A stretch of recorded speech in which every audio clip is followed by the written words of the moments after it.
Hello friends, स्वागत है आप सभी का हमारे चिंकू के स्टडी में मैथमेटिकल बेस्ड। इस वीडियो के माध्यम से दोस्तों आपके यहाँ पर देखिए सामान्य ज्ञान के दोस्तों विज्ञान के महत्वपूर्ण क्वेश्चनों को कराऊंगा। यहाँ पर जीएस के आपको बहुत ही महत्वपूर्ण क्वेश्चन मिलेंगे जो आपके सभी एग्जामों के लिए दोस्तों महत्वपूर्ण है। ये क्वेश्चन दोस्तों आपके बार बार बहुत बार पूछे जाते हैं, तो यहाँ पर आप एक्सप्लेनेशन के साथ में क्वेश्चन को पढ़ेंगे, साथ ही साथ आपको दोस्तों उनके संबंधित जानकारियाँ भी मिलेंगी। तो आराम से आप वीडियो को देखिए दोस्तों। और शुरू करने के पहले छोटी सी एक दरख्वास्त करना चाहेंगे, यदि आपने हमारे चैनल को सब्सक्राइब नहीं किया दोस्तों अभी तक, तो प्लीज़ हमारे चैनल को सब्सक्राइब कीजिए और बेल आइकन को प्रेस करना ना भूलेगा दोस्तों, ताकि हमारी वीडियोज़ की नोटिफिकेशन आपको प्रथम प्राप्त हो सके। तो आइए शुरू करते हैं। आराम से आप देखिए, कॉपी और पेन आप निकाल लेंगे ताकि आपको जो भी महत्वपूर्ण यहाँ पर बिंदु मिलेंगे सभी को आप नोट करते रहेंगे संबंधित। देखिए दोस्तों, पहला क्वेश्चन क्या दिखता है आपको, निम्न में से सही आहार श्रृंखला क्या है। आहार श्रृंखला का मतलब क्या होता है दोस्तों, पहले आप समझिए। यहाँ पर देखिए दोस्तों, जब आप देखते हैं कि कौन सा वाला जीव किसे खाता है, तो इस प्रकार का एक जो सही क्रम होता है दोस्तों उसे आप एक आहार श्रृंखला बोलते हैं। तो इनमें से आपको सही क्रम बताना है दोस्तों। हरे पौधे, उसके बाद आपका मेंढक, उसके बाद आपका टिड्डा, या फिर हरे पौधे टिड्डा मेंढक सांप गिद्ध, या हरे पौधे सांप गिद्ध मेंढक, या फिर उपरोक्त सभी। यहाँ पर देखिए दोस्तों, ऑप्शन नंबर आपका बी वाले में देखिए आप, हरे पौधे जो होते हैं दोस्तों प्राथमिक होते हैं। उसके बाद में आप टिड्डा को देखते हैं, तो टिड्डा दोस्तों हरे पौधे को खाता है, और टिड्डे को दोस्तों मेंढक खाता है, और मेंढक को सांप खाता है, और सांप को दोस्तों गिद्ध या फिर चील खाते हैं। तो ऑप्शन नंबर आपका बी वाला दोस्तों एकदम सही आहार श्रृंखला है, तो यहाँ पर आप टिक कर देंगे। तो इस प्रकार की दोस्तों बहुत सारी श्रृंखलाएं आप बना सकते हैं, और एग्जाम में दोस्तों आपको इस प्रकार की श्रृंखलाएं पूछी जाती हैं। अगला क्वेश्चन देखिए दोस्तों, कोयला एवं पेट्रोलियम के दहन से कौन सी विषैली गैस निकलती है। दोस्तों आपको पता होगा कोयला और पेट्रोलियम क्या है दोस्तों, ये आपके जीवाश्म ईंधन कहलाते हैं। जीवाश्म ईंधन मतलब जो जीवों के द्वारा दोस्तों गल के या सड़ने के बाद में प्राप्त होते हैं। तो इनमें से दोस्तों दहन के बाद में अर्थात जलने के बाद में कौन सी वाली विषैली गैस निकलती है आपको बताना है। ये आपका नाइट्रोजन के ऑक्साइड, या सल्फर के ऑक्साइड, या कार्बन मोनोऑक्साइड, या फिर उपरोक्त सभी। ये दोस्तों यहाँ पर देखिए उपरोक्त सभी हो जाएगा, क्योंकि इनमें से दोस्तों नाइट्रोजन के ऑक्साइड और सल्फर के ऑक्साइड और साथ ही साथ दोस्तों कार्बन मोनोऑक्साइड भी दोस्तों निकलती है। ये सभी दोस्तों बहुत ही विषैली गैसें होती हैं, बहुत ही टॉक्सिक गैसें होती हैं। अगला क्वेश्चन यहाँ पर देखिए दोस्तों, वे पदार्थ जो हमें प्रकृति से मिलते हैं तथा जिनका उपयोग हम करते हैं क्या कहलाएंगे दोस्तों। यहाँ पर देखिए दोस्तों, जो हमें नेचर से, जो हमें प्रकृति से मिलेंगे और जिनका उपयोग हम करेंगे, ऐसे पदार्थों को आप क्या कहते हैं। मानवीय संसाधन कहते हैं, या प्राकृतिक संसाधन कहते हैं, या नवीकरण संसाधन कहते हैं, या फिर कोई नहीं। इनको दोस्तों आप बोलते हैं प्राकृतिक संसाधन दोस्तों। ऑप्शन नंबर आपका बी वाला सही हो जाएगा। ये दोस्तों हमें प्रकृति से ही मिलते हैं। अगला क्वेश्चन यहाँ पर देखिए दोस्तों, निम्न में से एक पादप हार्मोन कौन सा है। पादप हार्मोन आपको बताना है दोस्तों। पादप मतलब पौधों में जो पाया जाने वाला हार्मोन होता है, इनमें से कौन सा वाला है। इंसुलिन होगा, या थायरोक्सिन होगा, या एस्ट्रोजन होगा, या साइटोकाइनिन होगा। ऑप्शन नंबर आपका डी वाला दोस्तों साइटोकाइनिन हो जाएगा, जो कि एक पादप हार्मोन है। ऊपर वाले दोस्तों मानव में पाए जाने वाले हार्मोन हैं, इंसुलिन हो गया, थायरोक्सिन हो गया, और एंड्रोजन हो गया दोस्तों, ये आपके मानव के हार्मोन हैं। और साइटोकाइनिन दोस्तों एक पादप हार्मोन है। अगला क्वेश्चन यहाँ पर देखिए दोस्तों, तंत्रिका तंत्र की क्रियात्मक तथा संरचनात्मक इकाई को क्या कहते हैं। तंत्रिका तंत्र को पहले आपको समझना है दोस्तों, जो आपका नर्वस सिस्टम होता है, ये दोस्तों हमारे शरीर के संतुलन तथा संचालन के लिए महत्वपूर्ण यहाँ पर योगदान देता है। और इसी के माध्यम से दोस्तों हमारा शरीर क्या होता है, संतुलित हो पाता है और कार्यान्वित हो पाता है दोस्तों। तो जो दोस्तों हमारा तंत्रिका तंत्र होता है अर्थात नर्वस सिस्टम होता है, वो दोस्तों हमारे पूरे स्पाइनल कॉर्ड में और हमारे पूरे मस्तिष्क में दोस्तों फैला रहता है, और हमारे शरीर में दोस्तों सभी इसकी कोशिकाएं फैली रहती हैं। तो आपको बताना है दोस्तों, इनमें से यहाँ पर देखिए मुख्य रूप से इसका क्रियात्मक तथा संरचनात्मक इकाई क्या होगी। तंत्रिका कोशिका होगी, या ऊतक होगी, या तंत्रिका ऊतक होगी, या फिर द्रुमिका होगी। ये दोस्तों यहाँ पर हो जाएगी तंत्रिका कोशिका दोस्तों। ऑप्शन नंबर ए वाला आपका सही हो जाएगा। जिस प्रकार से दोस्तों हमारे शरीर की मौलिक इकाई क्या होती है दोस्तों, यदि आपको पूछा जाता है यहाँ पर शरीर की क्रियात्मक तथा संरचनात्मक इकाई, तो वो दोस्तों कोशिका हो जाएगी। लेकिन यहाँ पर आपको पूछा गया तंत्रिका तंत्र की, तो वो दोस्तों आपकी तंत्रिका कोशिका हो जाएगी, क्योंकि आपको पता है बेसिक दोस्तों हमारी कोशिका ही होती है। तो यहाँ पर तंत्रिका कोशिकाएं हो जाएंगी। अगला क्वेश्चन यहाँ पर देखिए दोस्तों, दो तंत्रिका कोशिकाओं के मध्य खाली स्थान को क्या कहते हैं। अब देखिए दोस्तों, मान लीजिए आपकी दो तंत्रिका कोशिकाएं हैं, उनके मध्य में दोस्तों कुछ खाली स्थान पाया जाता है, तो वो खाली स्थान क्या कहलाता है आपको बताना है। या आपका द्रुमिका कहलाएगा, या सिनेप्स कहलाएगा, या एक्सोन कहलाएगा, या आवेग कहलाएगा। ये दोस्तों आपके यहाँ पर सिनेप्स कहलाता है। ऑप्शन नंबर बी वाला सही हो जाएगा। और तंत्रिका कोशिका के दोस्तों मुख्य रूप से 3 भाग होते हैं। इनको भी आपको बाद में एक टॉपिक पूरा कराएंगे दोस्तों इसके आधार पर। तो अगला क्वेश्चन यहाँ पर देखिए दोस्तों, एक उत्तल दर्पण की वक्रता त्रिज्या 32 सेंटीमीटर है, तो इसकी फोकस दूरी क्या होगी। आपको दोस्तों यहाँ पर देखिए वक्रता त्रिज्या दी है। दोस्तों यहाँ पर देखिए जो आपको उत्तल दर्पण में पता होगा दोस्तों, इस प्रकार से आपका बना रहता है। ये आपका मान लीजिए एक उत्तल दर्पण यहाँ पर है, तो यहाँ पर वस्तु इस तरफ रखी जाएगी दोस्तों। तो इसकी जो वक्रता त्रिज्या है दोस्तों वो यहाँ पर इस तरफ होगी, लगभग यहाँ पर दोस्तों आपकी बीच में जो आपकी रेडियस है ये दोस्तों आपकी आर कहलाती है। अब देखिए दोस्तों, आपको पूछा गया है कि वक्रता त्रिज्या आपको 32 दी है तो फोकस दूरी क्या होगी। तो फोकस दूरी और वक्रता त्रिज्या में आपको संबंध पता होना चाहिए दोस्तों। ये आपका होता है जो आर बराबर होता है दोस्तों आपका 2f होता है, अर्थात जो वक्रता त्रिज्या है दोस्तों वो फोकस दूरी की दोगुनी होती है। तो यहाँ से दोस्तों आप क्लियरली बता देंगे जो आपकी फोकस दूरी होगी दोस्तों क्या होगी, आधी हो जाएगी, अर्थात 32/2 कर देंगे तो ये दोस्तों आपका क्या हो जाएगा, 16 आ जाएगा। तो ऑप्शन नंबर आपका दोस्तों ए वाला सही हो जाएगा, 16 सेंटीमीटर यहाँ पर फोकल लेंथ हो जाएगी। अगला क्वेश्चन यहाँ पर देखिए दोस्तों, सौर भट्टी में किस प्रकार के दर्पण का प्रयोग होता है। सौर भट्टियों में दोस्तों कौन से वाले दर्पण का प्रयोग होता है आपको बताना है। इनमें से समतल दर्पण का, उत्तल दर्पण का, अवतल दर्पण का या फिर कोई नहीं। इसमें दोस्तों अवतल दर्पण का प्रयोग होता है।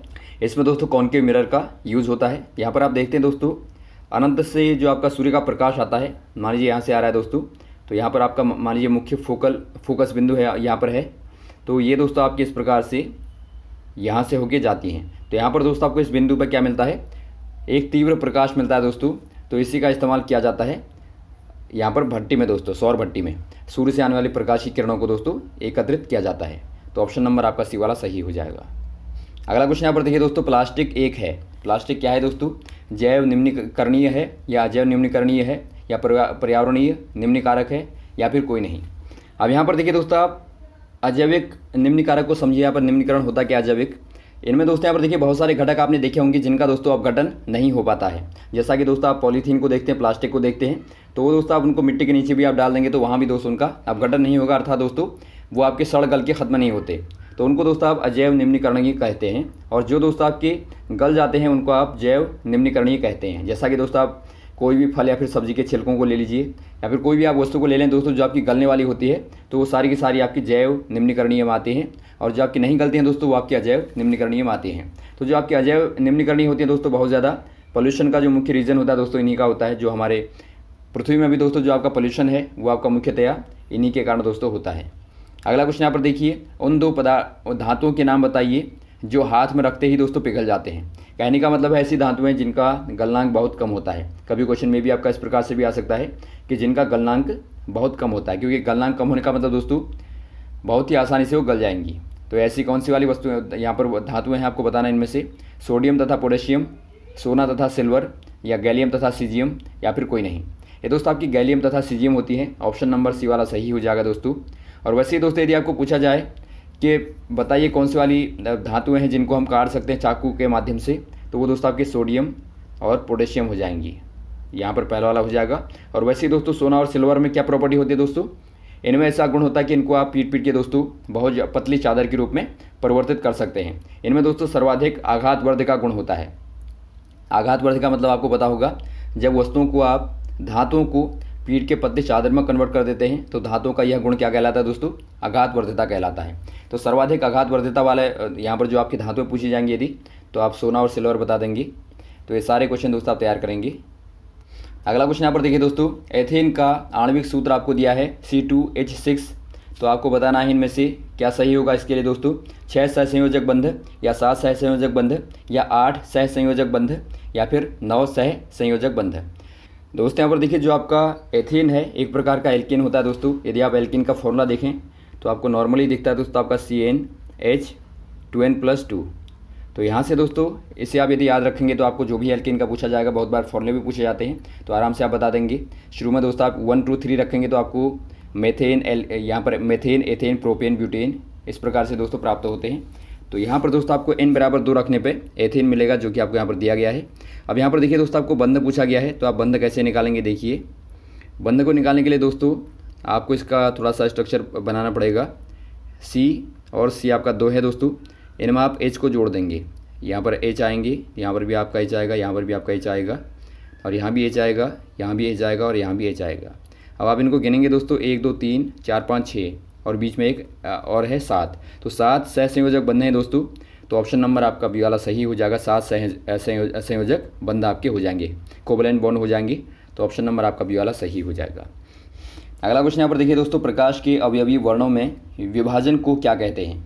आपको पता होगा दोस्तों प्रकाश श्वेत प्रकाश कहलाता है नॉर्मली। तो ये दोस्तों आपका 7 रंगों से मिला बना होता है, जिसे आप बोलते हैं बैन या पिनाला करके आप याद रखते हैं दोस्तों। तो इनमें देखिए 7 रंगों को दोस्तों आप अवयव रंग बोलते हैं या फिर वर्ण कहेंगे, वर्ण मतलब रंग ही हो गया। तो 7 वर्णों को दोस्तों एक प्रकार से उनका विभाजन यदि हो जाए, आप इसका एग्जाम्पल दोस्तों प्रिज्म के माध्यम से देख सकते हैं। यदि आप यहाँ से श्वेत प्रकाश को गुजारें दोस्तों, तो ये आपका 7 रंगों में विभक्त हो जाता है। तो इससे दोस्तों इस घटना को आप क्या कहेंगे आपको बताना है। ये प्रकाश का अपवर्तन कहलाएगा, प्रकाश का परावर्तन कहलाएगा, प्रकाश का विक्षेपण कहलाएगा या प्रकाश का ध्रुवण कहलाएगा। ये दोस्तों प्रकाश का विक्षेपण कहलाता है। ऑप्शन नंबर सी वाला सही हो जाएगा दोस्तों। अगला क्वेश्चन यहाँ पर देखिए दोस्तों, और यही घटना दोस्तों आपको इंद्रधनुष में भी देखने को मिलती है, तो ये भी आप याद रखेंगे। अगला क्वेश्चन यहाँ पर देखिए, मानव नेत्र के जिस भाग पर प्रतिबिंब बनता है उसे आप क्या कहेंगे दोस्तों। कौन से भाग पर बनता है, कॉर्निया पर, परितारिका पर या पुतली पर या दृष्टिपटल पर। ये दोस्तों आपके यहाँ पर देखिए मानव के दृष्टिपटल पर दोस्तों बनता है। ऑप्शन नंबर आपका डी वाला सही हो जाएगा। अगला क्वेश्चन यहाँ पर देखिए दोस्तों, निम्न में से कौन सा पद विद्युत शक्ति को निरूपित नहीं करता। आपको दोस्तों यहाँ पर देखिए इलेक्ट्रिकल पावर को कौन सा वाला रिप्रेजेंट नहीं करता, आपको बताना है इनमें से। पहला आपको दिया VI, दूसरा आपको दिया I²R, तीसरा आपको दिया V²R और चौथा आपको दिया V²/R। दोस्तों यहाँ पर देखिए आपको पावर का पता होना चाहिए। जो आपकी इलेक्ट्रिकल पावर होती है दोस्तों, उसका फॉर्मूला बराबर VI। तो ये दोस्तों आपको पता होना चाहिए। मुख्य फॉर्मूला होता है, मुख्य यहाँ पर फॉर्मूला होता है पावर निकालने का। तो ऑप्शन नंबर पहला वाला आपका सही हो गया। अब यदि दोस्तों आप ओम के नियम से V की जगह पे V बराबर IR रख दें, तो आपको क्या मिलेगा दोस्तों, P बराबर क्या हो जाएगा, I²R। तो ये भी दोस्तों आपका दूसरा वाला भी आपका सही हो गया। अब यदि दोस्तों ओम के नियम से यदि आप I बराबर रख दें, I बराबर क्या होगा दोस्तों, यहाँ से I बराबर V/R होगा। तो V/R यदि आप रख दें दोस्तों यहाँ पर, तो आपको क्या मिलेगा, V²/R हो जाएगा P बराबर। तो ऑप्शन नंबर आपका डी वाला भी सही है, लेकिन आपका सी वाला दोस्तों गलत है। तो यहाँ पर आप टिक कर देंगे सी वाले में, जो कि दोस्तों कोई भी ऑप्शन नहीं है।